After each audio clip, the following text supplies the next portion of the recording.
الحمدللہ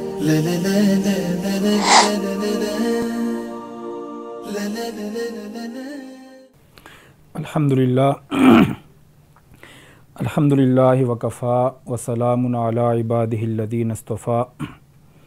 اما بعد فاعوذ باللہ من الشیطان الرجیم بسم اللہ الرحمن الرحیم محمد الرسول اللہ والذین معہ اشداء علی الکفار رحماء بینہم تراہم رکعا سجدا یبتغون فضلا من اللہ ورضوانا صدق اللہ العلی العظیم وبلغنا رسولہ النبی الکریم ونحن علی ذلک لمن الشاہدین والشاکرین والحمد للہ رب العالمین۔ ماہ محرم کی ایک حیثیت یہ بھی ہے کہ اس میں ایسے بہت سارے واقعات تاریخ کے لحاظ سے رونما ہوئے اور ایسے بے شمار واقعات کا ظہور اس ماہ میں ہوا جس نے اس ماہ محرم کی اہمیت کو اور اس کی جانب توجہ کو اور زیادہ بڑھا دیا۔ اسلامی تاریخ کے نامور مورخین نے زمانہ اسلام سے پہلے کے ایسے بہت سارے واقعات اپنی کتب تاریخ میں لکھے ہیں اور بیان کیے ہیں جن واقعات کی وجہ سے اس ماہ محرم کو ایک خصوصی امتیاز حاصل ہوتا ہے، لیکن اس وقت ہم اسلام سے پہلے وقوع پذیر ہونے والے ان واقعات کی جانب نہیں جائیں گے، بلکہ اس وقت اسلامی تاریخ کے دو بڑے اہم واقعے کی جانب مختصر طور پر اشارہ کریں گے جس کی وجہ سے اس ماہ محرم کی تاریخی حیثیت اور اہمیت میں اضافہ ہوا۔ ان میں سے پہلا واقعہ یکم محرم الحرام کو خلیفہ ثانی حضرت سیدنا عمر بن خطاب رضی اللہ تعالی عنہ کی شہادت کا واقعہ ہے، جو مسلمانوں کے امیر ہیں اور مسلمانوں کے دوسرے خلیفہ ہیں، اور حضور اکرم صلی اللہ علیہ وسلم نے جن کے لیے اسلام میں آنے کی دعا کی اور جو حضور اکرم صلی اللہ علیہ وسلم کی براہ راست دعا کے نتیجے میں دائرہ اسلام میں داخل ہوئے، حضرت سیدنا عمر بن خطاب رضی اللہ تعالی عنہ کی شہادت کا واقعہ ہے۔ اور دوسرا اسی ماہ محرم میں 10 محرم الحرام کو نواسۂ رسول حضرت سیدنا حسین ابن علی رضی اللہ تعالی عنہ کی کربلا کی سرزمین پر اپنے خاندان کے نامور لوگوں کے ہمراہ شہادت کا واقعہ ہے۔ یہ دو واقعات اس ماہ محرم کے ایسے ہیں جنہوں نے اس کی تاریخی حیثیت میں اور اس کی تاریخی اہمیت میں اور زیادہ اضافہ کیا۔ اس حوالے سے یہ چیزیں ہم سے جس طرز عمل کا تقاضا کرتی ہیں اور ہم سے یہ دونوں بڑے واقعات جس طرز عمل کا ہم سے تقاضا کرتے ہیں وہ طرز عمل یہ ہے کہ ہم ان ایام میں ماہ محرم کے ان دنوں میں حضرات صحابہ رضوان اللہ تعالی علیہم اجمعین اور حضرات اہل بیت کا جو باہمی محبت کا اور مودت کا اور ادب اور احترام کا ایک گہرا تعلق اور رشتہ تھا، اس رشتے کو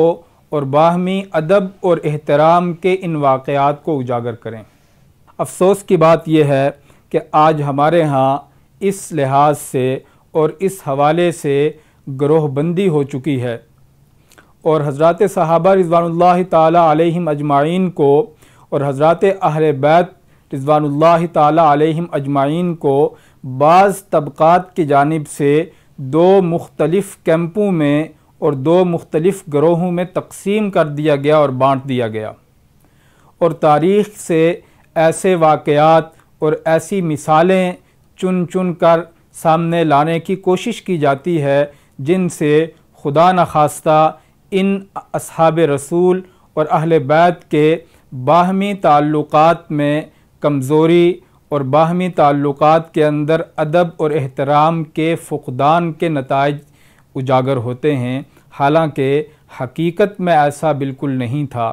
حضرات صحابہ رضوان اللہ تعالی علیہم اجمعین میں سے جتنے بھی اکابر صحابہ تھے، وہ اکابر صحابہ حضور اکرم صلی اللہ علیہ وسلم کے ساتھ جو رشتہ داری کی نسبت تھی، اس رشتہ داری کی نسبت کا کھلے دل سے اور خلوص دل سے اعتراف اور احترام کیا کرتے تھے۔ حضرات صحابہ رضوان اللہ تعالی علیہم اجمعین میں سے جتنے بھی اکابر صحابہ ہیں، ان سے بے شمار ایسے واقعات وقوع پذیر ہوئے اور ان سے متعلق بے شمار ایسے واقعات موجود ہیں جن سے اس چیز کا اظہار ہوتا ہے کہ ان اکابر صحابہ رضوان اللہ تعالی علیہم اجمعین کے دل میں حضور اکرم صلی اللہ علیہ وسلم کے خاندان کے افراد اور آپ علیہ الصلاۃ والسلام کے ساتھ رشتہ داری رکھنے کی جو نسبت تھی، اس نسبت کا کس قدر وہ احترام کیا کرتے تھے۔ ان کے لیے ایک بہت یہ غیر معمولی چیز ہوتی تھی اور غیر معمولی ادب اور احترام کی چیز ہوتی تھی کہ حضور اکرم صلی اللہ علیہ وسلم کے ساتھ رشتہ داری کے تعلق رکھنے والے کے اس تعلق کا ہم احترام کریں۔ چنانچہ تاریخ کی کتابوں میں یہ چیز موجود ہے کہ حضرت عمر بن خطاب رضی اللہ تعالی عنہ کے زمانے خلافت میں کچھ غنیمت کا مال حضرت عمر بن خطاب رضی اللہ تعالی عنہ کے پاس لایا گیا، اور حضرت عمر رضی اللہ تعالی عنہ نے اس غنیمت کے مال میں سے حضرت سیدنا حسین ابن علی رضی اللہ تعالی عنہ کو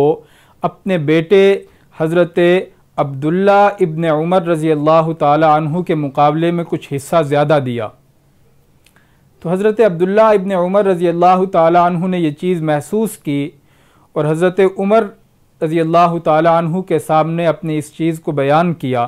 مال غنیمت میں ان کا حصہ زیادہ رکھا اور میرا حصہ کم رکھا۔ تو تاریخ کی روایات میں یہ چیز موجود ہے کہ حضرت عمر رضی اللہ تعالی عنہ نے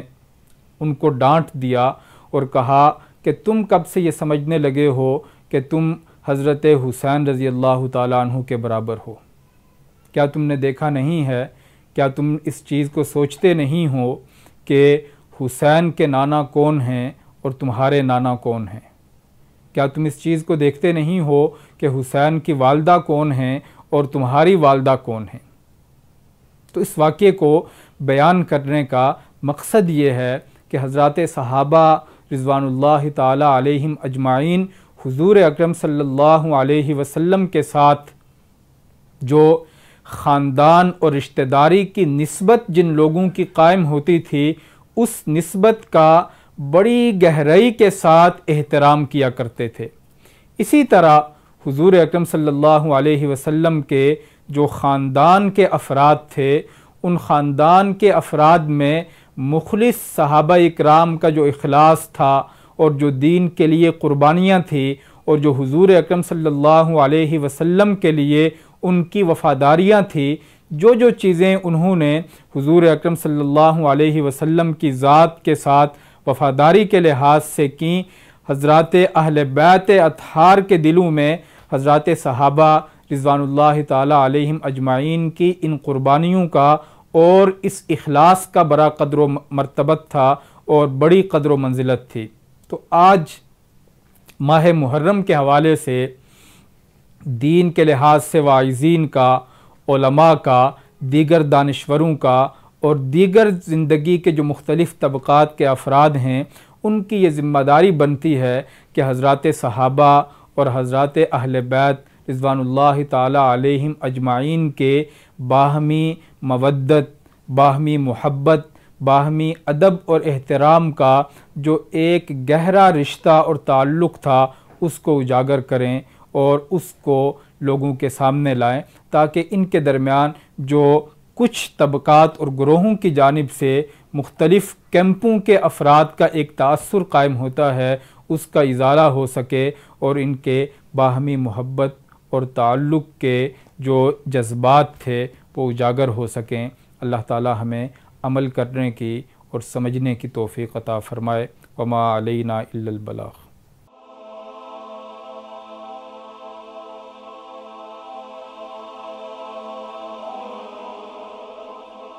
ایمان کی کرن، ہدایت کی شمع، وصال اردو۔